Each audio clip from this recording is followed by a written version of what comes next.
Welcome to the deep dive, where we crack open the most fascinating sources to really get to the heart of what's going on. Yeah, looking beyond the headlines. Exactly. And today, we're digging into something about American politics that might surprise you. It challenges an idea many of us just sort of take for granted. Which idea is that? Well, the idea that our elected officials naturally, move towards the middle, that they try to reflect what the average voter wants. Ah, right. The common wisdom. It feels intuitive, doesn't it? Like common sense. Totally. And there's actually an academic name for it, the Median Voter Theorem. It basically predicts that candidates will always appeal to that center ground to win elections. Sounds logical. Politics should be pretty straightforward then, right? Just find the middle and stick to it. That's what it suggests. The theory paints this picture of almost like political gravity, where the average opinion just pulls policy towards itself. Yeah, picture like a single issue. Okay. Opinions range from definitely yes to absolutely no, but most people are somewhere in the middle, like a classic bell curve. The median voter theorem then says, look, candidates want to win, so they'll naturally shift their platforms towards that person smack in the middle, the median voter. And we see this idea pop up outside of academia, too. I remember reading journalist Edward Luce back in 2016. He was predicting that a Republican presidential candidate would definitely lose if they strayed too far to the right of the median voter. Right. It frames how we even talk about who's electable and who isn't. And here's where it gets interesting. If that median voter truly calls the shots, why do so many popular ideas seem to hit a brick wall? Especially ideas that you'd think would benefit most people. Exactly. Like things a majority seem to want, but they just don't become law. That, for us, is the big puzzle we want to unpack today. Yeah, it's a real head-scratcher if you just stick to that simple theorem. Absolutely. So our mission in this deep dive is to challenge that comforting, widely accepted median voter theorem. And we're using Peter Temin's work, specifically Chapter 6, The Investment Theory of Politics, as our main guide here. Right. We're aiming to uncover a more maybe illuminating explanation for how American public policy actually gets made. So get ready, because we might reveal some surprising, maybe even unsettling forces at play. Hopefully helping you understand the real mechanics of power a bit better. Let's dive in. Okay, so what's fascinating right off the bat is how this median voter theorem, despite its intuitive appeal, seems to clash pretty hard with the economic reality in the U.S. How so? Well, our sources describe America as having become a dual economy. That's a key concept here. Okay, dual economy. What does that mean practically? It means you've got this huge low-wage sector, right, making up like over half the population. Okay, more than half in low-wage work. And the other side? The other side is what we'll call the FTE sector. That stands for finance, technology, and electronics. But it's basically a shorthand for the high-skill, high-wage part of the economy. Got it. Low-wage majority, high-wage FTE minority. So think about that dual economy for a second. If everyone voted, who would the median voter be? Clearly someone in that low-wage sector. Right. Right. Statistically, the middle person would fall there. And what policies would that person likely support? I mean, you'd think things like maybe a higher national minimum wage. Seems logical. Yet, look at the reality. The federal minimum wage hasn't budged in years and years. Right. The source even mentions Jamie Dimon at J.P. Morgan Chase raising wages at his company back in 2016, which is, great for those employees. A commendable private action for sure. But it wasn't a national policy shift. It didn't reflect some broad voter demand translating into law. It was a company decision. And that's the crucial disconnect. This paradox really highlights how the median voter theorem just doesn't seem to fit the facts of this dual economy. It sounds a bit like, didn't Arthur Lewis talk about something similar in developing economies? Exactly. A striking parallel. Lewis describes systems where a powerful, sort of elite capitalist class controlled economic policy, and the large, lower-wage sector had basically no say. So the question becomes, why isn't the will of this supposed median voter, the one in the low-wage sector, actually driving policy? What's blocking it? And to answer that, you really have to rewind, like way back. To the beginning. Yeah, to the very foundations of the U.S. government. The roots of this disconnect, you'll find, are kind of baked into the constitutional origins, into our specific brand of limited democracy. Okay, let's go there. The Constitution. So remember, the 1787 Constitutional Convention didn't happen in a vacuum. It was a response to a crisis. The Articles of Confederation had failed, right? The government was too weak. Precisely. Couldn't even effectively tax people. So the goal was a stronger federal government. But getting all the states to agree, that meant compromises, huge ones. Especially with the big states versus small states issue and the massive North-South divide over slavery. Absolutely. Yeah. Those compromises fundamentally shaped the structure of power we still have today. Like the bicameral legislature, 2 houses. Exactly. You get the House of Representatives. Based on population, more people, more reps. Okay, seems democratic. But then you get the Senate. 2 senators per state. Period. Doesn't matter if it's California or Wyoming. And originally, those senators weren't even elected by the people, right? Nope. Chosen by state legislatures. This whole setup, explicitly designed to sort of temper the House, to cool down the direct impulses of the people.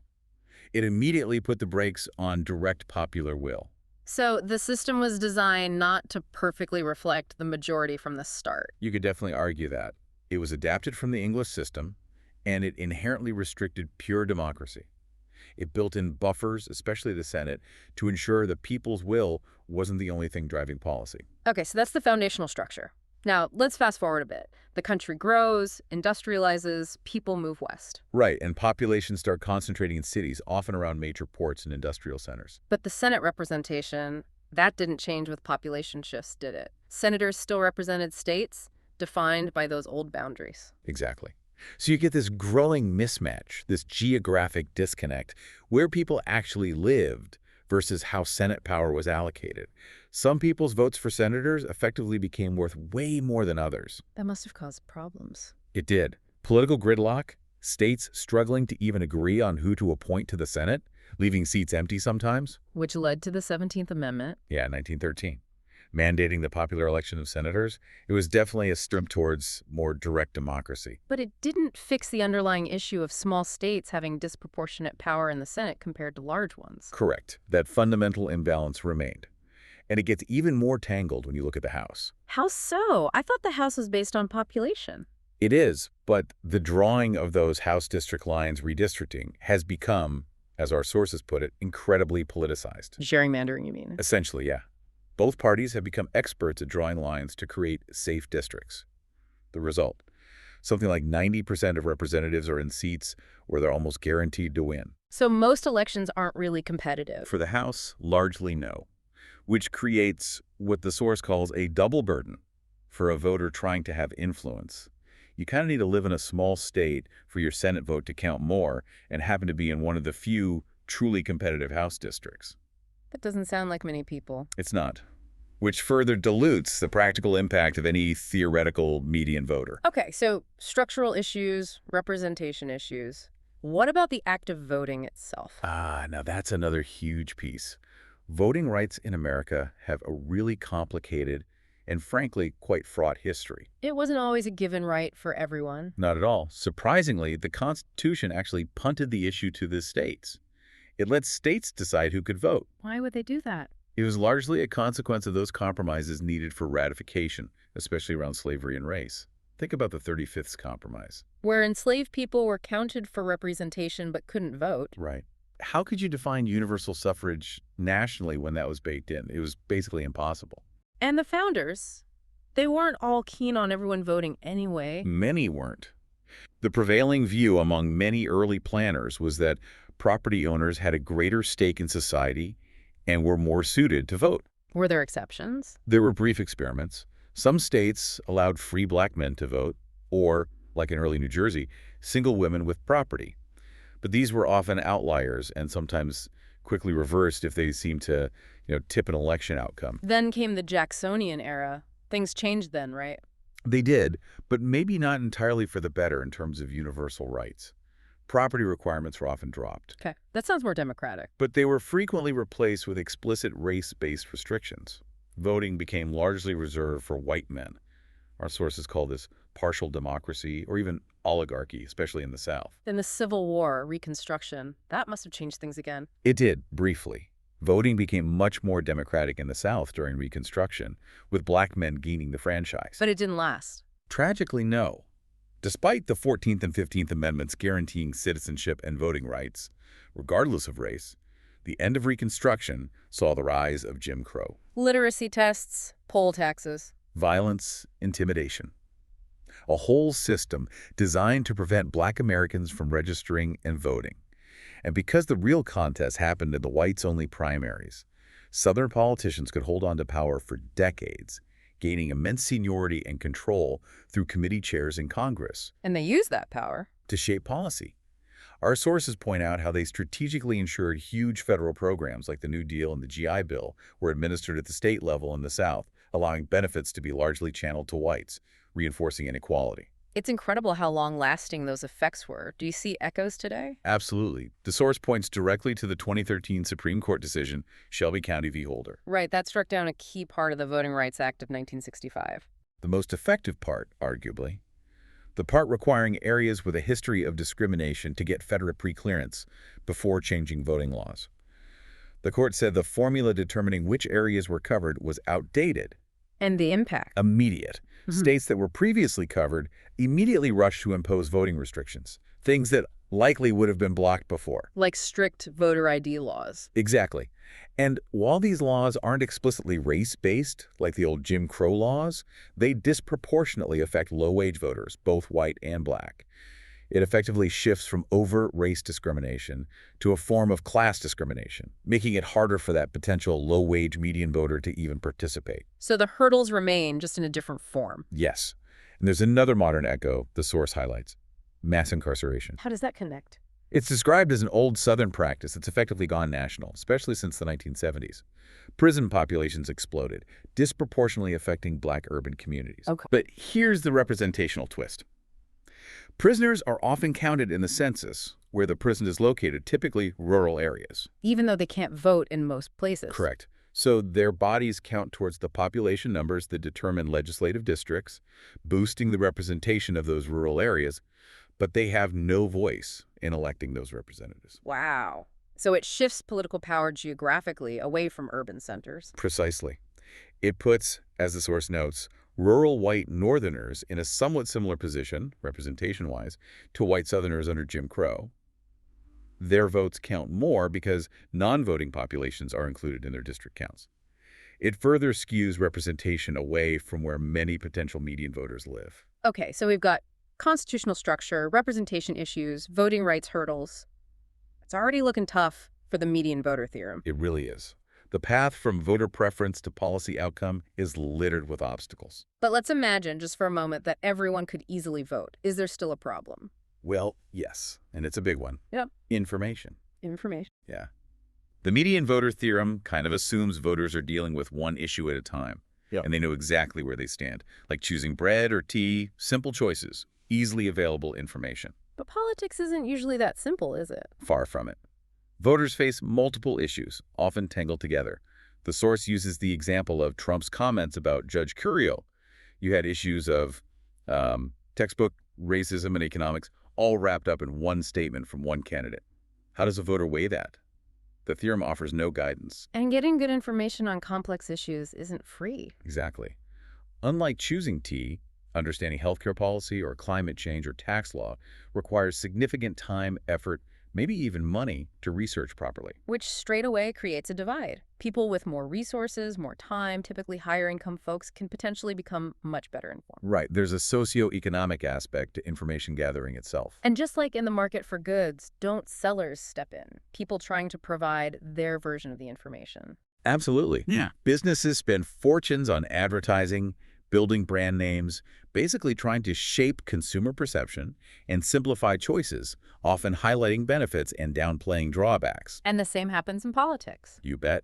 Political sellers, campaigns, parties, interest groups invest heavily to push their narratives, fill that information gap, and make it easier for voters to choose, usually in their favor. Our source uses Social Security as a case study here, right? Yeah, it's a perfect example of this information gap and how it gets exploited. We constantly hear politicians saying Social Security is about to run out of money or it's going broke. Right. Lots of strident political rhetoric, as the source puts it.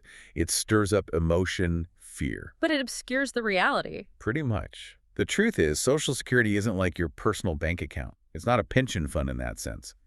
It's primarily a pay-as-you-go system. Today's workers pay taxes that fund today's retirees' benefits. Okay, so what's the trust fund thing about then? That's essentially a buffer built up over time. And yes, because the baby boomers are retiring, that buffer is being drawn down. Under current rules, It's projected to be depleted sometime in the next few decades, maybe around 75 years, if nothing changes. But depletion doesn't mean the checks stop coming. No. That's the key misunderstanding often fueled by rhetoric. If the trust fund runs out, it means the system could only pay out what it takes in each year from taxes. Benefits would have to be reduced, maybe by 20–25%, but the system wouldn't just collapse overnight. And haven't there been fixes before? Yes, like in 1982.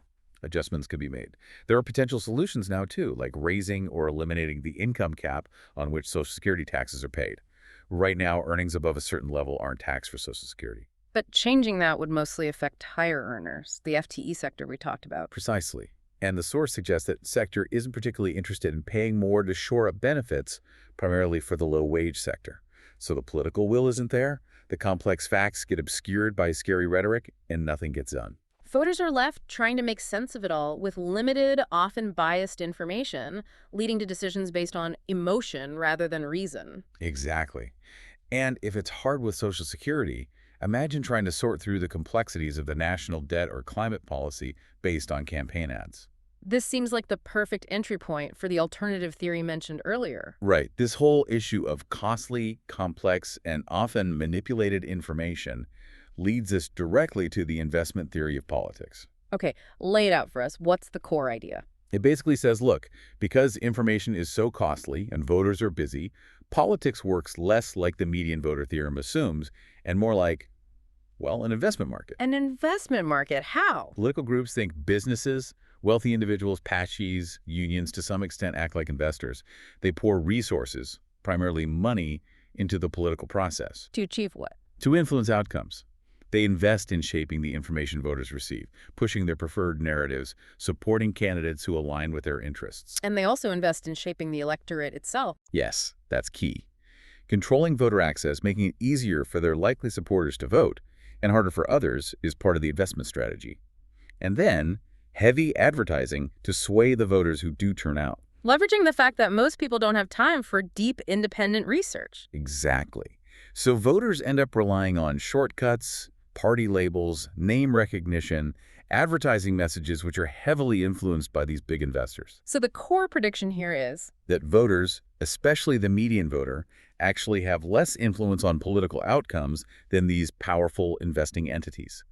Elections become contests not just between candidates, but between these blocks of investors, these oligarchic parties, as the source calls them. And the policies that result reflect investor interests, not necessarily broad public opinion. That's the argument.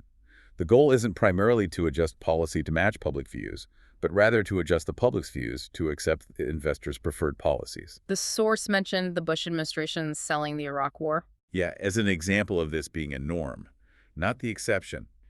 Shaping public opinion to fit the policy rather than the other way around. Okay, it's a compelling, if maybe a bit cynical, theory.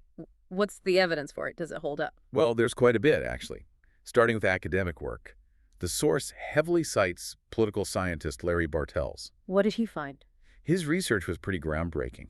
He looked at how responsive U.S. senators were to the policy preferences of their constituents at different income levels. The findings were stark. He concluded senators gave no weight at all, 0, to the views of constituents in the bottom third of the income distribution. No weight at all, seriously. That's what he found. Middle-income constituents fared only slightly better, being only slightly more influential. Wow. So representation is heavily skewed towards the affluent. That's what his data showed. And it wasn't just on economic issues, even on social issues like abortion. Economic status translated into substantial inequality in political representation. And his conclusion? That specific policy views of average citizens seem to have much less impact on what politicians actually do than the ideological convictions of elected officials themselves, convictions often shaped by donors and party elites. This aligns perfectly with the investment theory. The source mentions Bartels himself was initially amazed. Yeah, which just shows how dominant the median voter theorem idea was, even among experts. His findings were quite disruptive. So that's the academic view. Does the public perceive this? Do people feel like money talks? It seems so. A Gallup poll mentioned in the source found that 2/3 of Americans believed major donors had a lot of influence over congressional votes. Okay, that's a majority feeling that way. But here's the really interesting part. People who were more knowledgeable about how American government actually works We're more likely to agree that donors have a lot of influence, while average constituents in a district have almost no influence. So the more you know about the system, the more you see the influence of money. That's what the poll suggests. It's not just a vague cynicism. It's an informed observation for many. And can we see the impact of money directly in election results? The source presents data suggesting yes. Figure 5, apparently, shows data from the 2012 House elections. What does it show? A strong, almost linear relationship between the amount of money spent supporting Democratic representatives and the share of votes they got. It implies money was the most important determinant of party votes in that election. Just for Democrats. The figure focused on Democrats, but the text says this pattern isn't new and holds for both parties in congressional elections going back decades. So money driving outcomes since at least 1980 for both House and Senate races. That's the claim, and it's getting murkier.